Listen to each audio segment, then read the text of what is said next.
नमस्कार, आदाब, सत श्री अकाल, जय भीम, जोहार। मेरा नाम है नवीन कुमार। असल रामराज अब आया है। 5 ट्रिलियन डॉलर इकोनॉमी की संभावना पर उछलते इस देश में कुल 17,000 रुपए की देनदारी के मामले में कोई माइक्रो फाइनेंस बैंक एक दलित औरत को बंधक बना सकता है और ऐलानिया तौर पर उसके पति को कह सकता है कि पहले अपनी किस्तें चुकाओ और फिर अपनी बीवी ले जाओ। डबल इंजन की सरकार में रामराज का ये तीसरा इंजन जुड़ गया है, कॉरपोरेट का दुर्योधन। और उस दुर्योधन की पालकी उठाए घूमती भाजपा की सरकार। मामला है झांसी के पुंछ थाना क्षेत्र के बाबई रोड के आजाद नगर मोहल्ले का। इस कहानी को ध्यान से देखिए और समझिए मीडिया के अंदर बजबजाते जातिवाद को। कैसे दलित उत्पीड़न के एक सीधे मामले को सिर्फ इसलिए दबा दिया जाता है क्योंकि मीडिया और टेलीविजन चैनलों की बाभन टोली को एक दलित महिला को बंधक बना लिए जाने का दर्द समझ में नहीं आता। यह भी समझिए कि पुलिस कैसे सबको साफ बचा लेती है। अब सुनिए कहानी। पूजा वर्मा नाम की एक दलित महिला ने एक माइक्रो फाइनेंस बैंक से 40,000 रुपए का लोन लिया था, बस 40,000 रुपए। इसकी मासिक किस्त बनी 2,120 रुपए। अब तक वो 11 किस्तें भर चुकी है, उसका दावा है। मतलब 40,000 रुपए में से 23,320 रुपए वो वापस कर चुकी है। ब्याज को हटा दें तो केवल 17,000 रुपए बकाया है। अब बैंक कहता है कि हमारे रिकॉर्ड में केवल 8 किस्तें जमा है। महिला का कहना है, मैंने किस्त की रकम बैंक के एजेंटों को दी थी, लेकिन बैंक इसे मानने को तैयार नहीं है। अब पूजा के पति रविंद्र वर्मा ने आरोप लगाया कि बैंक वालों ने 28 जुलाई को उन्हें अपनी पत्नी के साथ बैंक पहुंचने को कहा। वो पूजा के साथ बैंक पहुंचे और फिर बैंक ने उनकी पत्नी को बंधक बना लिया, बैंक में ही बैठा लिया।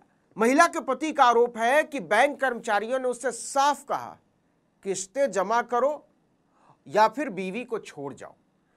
रविंद्र वर्मा ने बैंक वालों से गिड़गिड़ाते हुए कहा कि आपके हिसाब में गड़बड़ी है साहब, हमको मोहलत दीजिए, हम फौरन 2,120 रुपए जैसी भारी भरकम रकम का बंदोबस्त नहीं कर सकते। लेकिन बैंक वालों ने रविंद्र वर्मा से साफ कहा कि जब तक वो बकाया लोन की किस्तें जमा नहीं करेगा उसकी बीवी को नहीं छोड़ा जाएगा। रविंद्र वर्मा कहते हैं पूरे 5 घंटे तक बैंक ने उनकी पत्नी पूजा वर्मा को बंधक बनाए रखा। जब उनके गिड़गिड़ाने का कोई असर नहीं हुआ तो हार कर उन्होंने डायल 112 पर पुलिस को सूचना दी। महिला को दिन दहाड़े बंधक बनाए जाने की सूचना पर जब पुलिस बैंक पहुंची तो बैंक वालों ने आनन फानन में महिला को छोड़ दिया। जब पुलिस ने बंधक बनाने की वजह पूछी तो बैंक ने बहाना बनाना शुरू किया कि महिला अपने आप ही बैंक में बैठी हुई थी, उसका पति किस्त की रकम लेने गया था, बंदोबस्त करने गया था। लेकिन पूजा वर्मा ने लिखित में शिकायत देकर कहा है कि उसके साथ असल में क्या हुआ है। अब देखिए कि यह सीधे सीधे SC/ST एक्ट का मामला है। कायदे से बैंक का मैनेजर ही नहीं, महिला को बंधक बनाने में जिन जिन लोगों की भी भूमिका है सबको अंदर किया जाना चाहिए, लेकिन पुलिस सबको साफ बचा लेती है। नरेंद्र मोदी और योगी आदित्यनाथ इसी को रामराज कहते हैं, जहां बैंक 17,000 रुपए न चुकाने पर औरतों को दिन दहाड़े बंधक बना रहे हैं और सिस्टम दुर्योधनों की आरती उतार रहा है। इतने गंभीर मामले में एक आदमी की भी गिरफ्तारी नहीं हुई। गिरफ्तारी छोड़िए, मुकदमा नहीं दर्ज हुआ। यह उसी देश की कहानी है जहां अनिल अंबानी नाम का एक शख्स खुलेआम दर्जनों छोटे बड़े बैंकों का 35,000 करोड़ रुपए से ज्यादा डकार कर आराम से बैठा हुआ है। किसी की हिम्मत नहीं है उसे छू तक ले। न प्रधानमंत्री की, न वित्त मंत्री की, न इनकम टैक्स की, न ईडी की, न CBI की हैसियत नहीं है किसी की अनिल अंबानी को छूने की। ईडी ने अनिल अंबानी की 50 से अधिक कंपनियों पर 3,000 करोड़ रुपए से ज्यादा के लोन फ्रॉड और मनी लॉन्ड्रिंग के मामले में छापेमारी की, लेकिन यह एक नाटक से ज्यादा कुछ नहीं था। सबको पता था कि ईडी की हैसियत नहीं है अनिल अंबानी पर हाथ डालने की, और उसने नहीं डाला। देखिए कि अकेले रिलायंस कम्युनिकेशंस पर 14,000 करोड़ रुपए से ज्यादा के लोन फ्रॉड के आरोप है। इसमें स्टेट बैंक ऑफ इंडिया का ही 3,000 करोड़ रुपया से ज्यादा बकाया। आपने कभी सुना कि स्टेट बैंक ने अनिल अंबानी को 5 मिनट के लिए भी बैठा कर रखा हो? रिलायंस कैपिटल पर 24,000 करोड़ रुपए के बॉन्ड पर डिफॉल्ट होने के बाद यह कंपनी 2021 में दिवालिया प्रक्रिया में चली गई।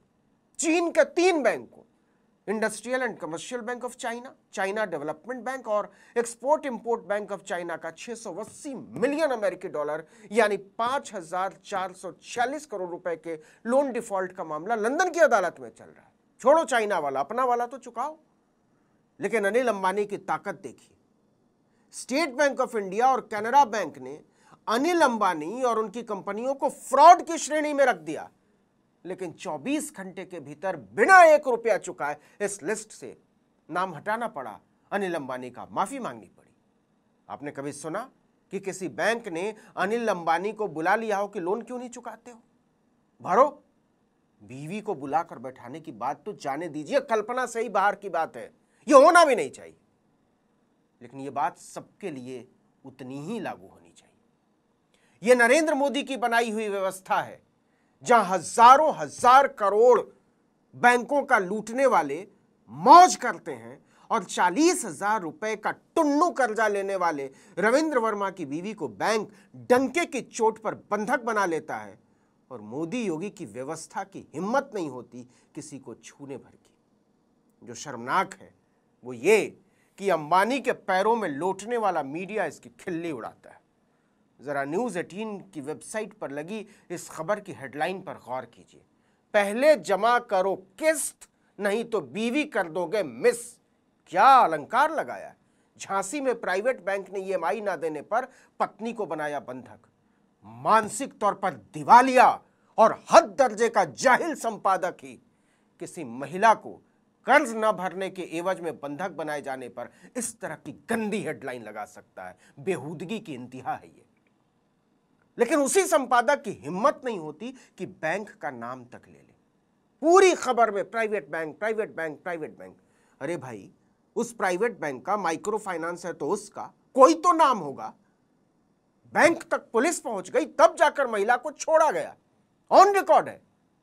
तो न्यूज़ 18 के संपादक की सांस क्यों अटक रही है नाम लेने में? उसने कहीं नहीं लिखा महिला दलित है और यह साजिश के तहत बंधक बनाने और महिला उत्पीड़न के साथ साथ दलित उत्पीड़न का मामला है। लेकिन ये अकेले न्यूज़ 18 की बात नहीं है साहब। 18 वाला हो या 9 वाला, सब हमाम में उतने ही नंगे। टीवी 9 भारतवर्ष की वेबसाइट की हेडलाइन पर गौर कीजिए। किस्त दो, पत्नी ले जाओ। लोन नहीं चुकाया तो बैंक वाले उठा ले गए बीवी, घंटों तक गिड़गिड़ाता रहा पति। सब कुछ लिखा है।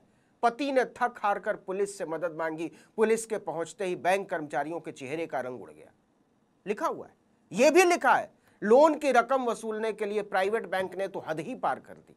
बैंक के एजेंटों का नाम लिखा है। आरोप है कि बैंक एजेंट कौशल और धर्मेंद्र ने उसकी 3 किस्तें हड़प ली।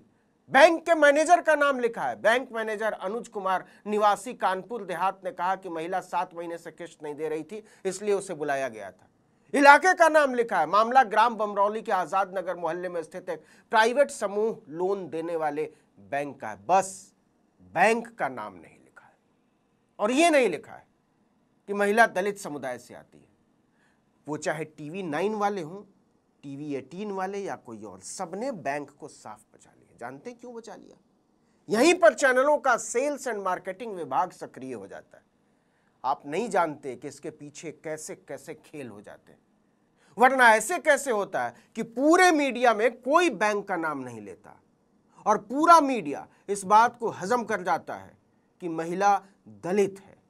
ऐसा इसलिए होता है कि मीडिया की बाभन टोली में दलितों, पिछड़ों और आदिवासियों की लगभग नो एंट्री है। इस वीडियो में इतना ही।